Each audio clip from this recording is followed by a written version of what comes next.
نحمدہ و نصلی علی رسولہ الکریم۔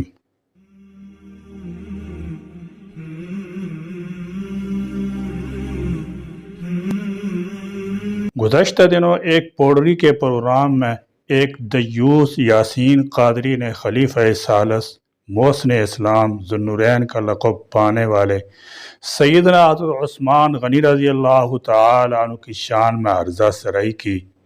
اس مقطوع النسل سبائی کو کیا معلوم کہ چاند پر تھوکنے سے اپنی بوتھی لتھڑتی ہے، چاند کی عزت اور مقام پر کوئی فرق نہیں پڑتا۔ غنی عثمان تو ذی شان ہے، جامع القرآن ہے، نبی کریم صلی اللہ تعالی علیہ وسلم کی جان ہے۔ جس عثمان غنی رضی اللہ تعالی عنہ سے آسمان کے فرشتے حیا کرتے ہیں، اس کے بارے میں وہی زبان کھول سکتا ہے جو سارے محلے کی پیداوار ہو۔ سیدنا عثمان غنی رضی اللہ تعالی عنہ کے مسلمانوں پر اتنے احسان ہیں کہ ساری ملت اسلامیہ بھی ان کے احسانات کا بدلہ نہیں دے سکتی۔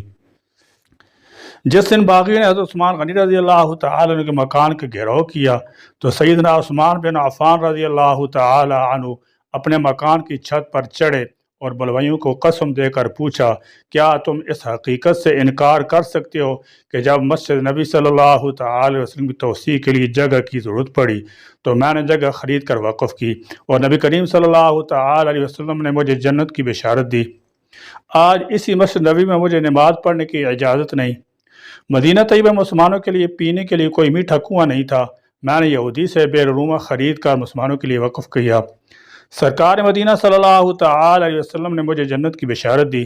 آج اس کنویں کا پانی مجھ پر بند ہے۔ حدیبیہ میں نبی کریم صلی اللہ تعالی علیہ وسلم نے میرے ہاتھ کو اپنا ہاتھ قرار دیا، آج اسی ہاتھ پر خیانت کا الزام لگا رہے ہو۔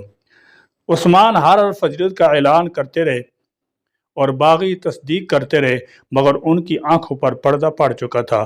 سب کچھ سننے کے باوجود اس چہرے کو لہولہان کر دیا جو میرے آقا صلی اللہ تعالی وسلم کا اتنا محبوب تھا کہ سیدہ ام کلثوم رضی اللہ تعالی عنہا کی وفات پر ارشاد فرمایا کہ اگر میری 40 بیٹیاں ہوتی تب بھی یکے بعد دیگرے عثمان کے نکاح میں دیتا رہتا۔ شکل بھی کافرہ، کرتوت بھی کافرہ کے مصداق۔ اس برید نسل سے اس کے نسب کی بابت سوال کرو تو محلہ کا ہر فرد اس کا دعوے دار نکلے گا۔ عثمان بلند ہے، بہت بلند، ان کے مقام تک کسی منافق کا دماغ پہنچ بھی کیسے سکتا ہے۔ نبی کریم صلی اللہ تعالی وسلم کے سامنے ایک شخص کا جنازہ رہے گا، آپ صلی اللہ تعالی وسلم نے فرمایا اس کے دل میں عثمان بن عفان رضی اللہ تعالی عنہ کو بغض ہے، لہذا میں اس کا جنازہ نہیں پڑھوں گا۔ اللہ نے آدم کو بنایا، سب سے کہا سجدہ کرو، سب نے کیا، شیطان نے انکار کیا، یعنی اللہ کی رضا میں راضی نہ ہوا، مردود ٹھہرا، لعین ٹھہرا، راندہ درگاہ ہوا۔ راندہ درگاہ ہوا، قیامت تک کے لیے اسے چھوٹ عطا کی گئی اور عذاب بعد اس کا ٹھکانہ ہمیشہ ہمیشہ کے لیے جہنم ہے۔ اللہ نے اصحاب رسول کے بارے میں فرمایا رضی اللہ عنہ ورضوا عنہ، اللہ ان سے راضی ہوا اور وہ اللہ سے راضی ہوئے۔ اب جو اللہ کی رضا میں راضی نہیں اور صحابہ کرام رضی اللہ تعالی عنہ پر زبان درازی کرتے ہیں، وہ کون ہیں؟ کیا وہ مسلمان ہو سکتے ہیں؟ ہرگز نہیں، وہ ملعون ہیں، مردود ہیں، رافضی ہیں، گمراہ ہیں، راندہ درگاہ ہیں، شیطان کے چیلے ہیں۔ ان کے پاس بھی قیامت تک کے لیے چھوٹ ہے، اس کے بعد ان کا ٹھکانہ بھی وہی ہے جو ان کے استاد کا ہے، یعنی وہ بھی جہنم کی دہکتی ہوئی آگ کا ایندھن ہے، جہاں وہ اپنے آقا ابلیس لعین کے سائے میں عذاب جھیلتے رہیں گے۔ حضرات صحابہ کرام رضی اللہ تعالی عنہ سے عقیدت محبت اور ان کا ادب و احترام ایک مسلمان کی لازم اور ضروری ہے۔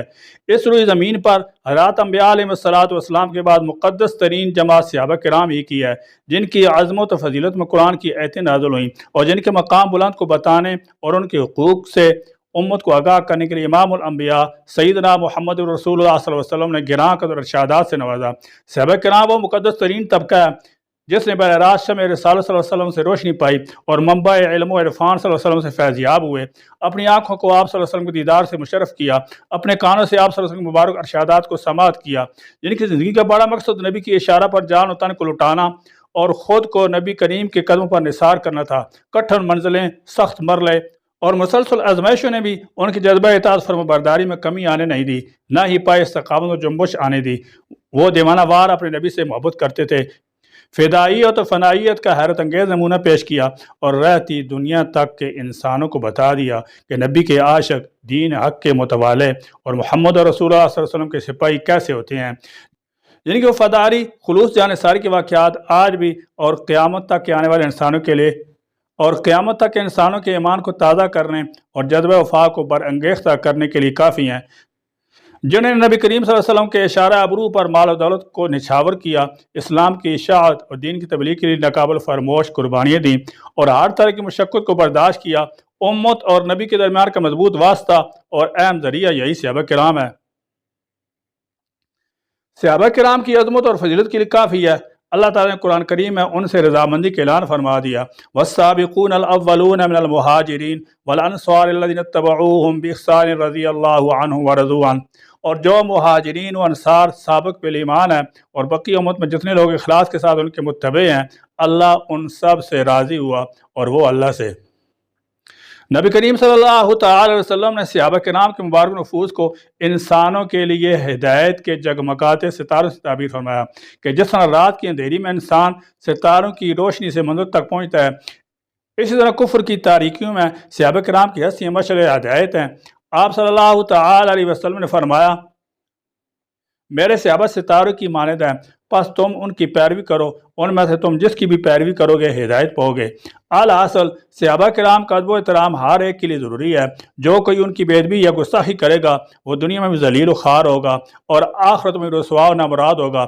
صحابہ کرام کے سیرت اخلاق، کردار اور صاف کو اپنانا اور ان کے نقش قدم پر چل کر منزل مقصود کو پانے کی فکر و کوشش کرنا ہماری ذمہ داری ہے۔